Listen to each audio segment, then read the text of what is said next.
Good morning. It's Friday. Yay! I'm happy and incredibly tired, but mostly happy. Let's see here. Let's do verse of the day. Hebrews 8, verse 7. For if that first covenant had been faultless, then should no place have been sought for the second. That first covenant being God's covenant with Abraham, and then another covenant he made with Abraham's offspring, ultimately Israel. And there was actually several covenants made. And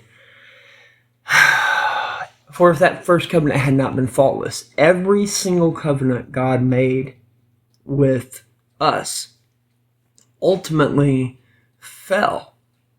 Not because of God, but because we have a hard time keeping our promises to God. How many of you have made a promise to God and then realized either you couldn't keep it or you couldn't keep it or you couldn't achieve what you promised that you would? I made a promise to God, probably a couple, and years later, I was like, Father, I've realized that I can't keep this promise because it's something that I have to upkeep. I can't just promise and do it and then not fall off because my flesh is incredibly weak. And, I laid at his feet and I begged his forgiveness and he forgave me.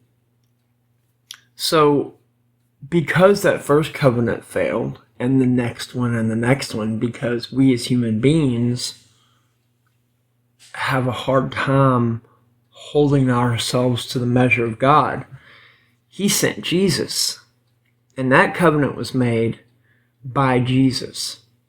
And what was that covenant? Promise.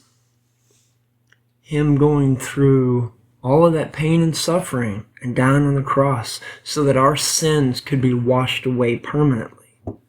No condemnation. When we die, the sin of our flesh doesn't hold us to the grave anymore.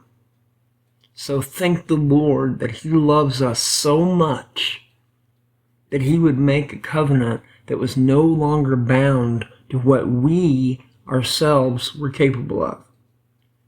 We don't deserve the promise that Jesus made with us. We don't deserve it.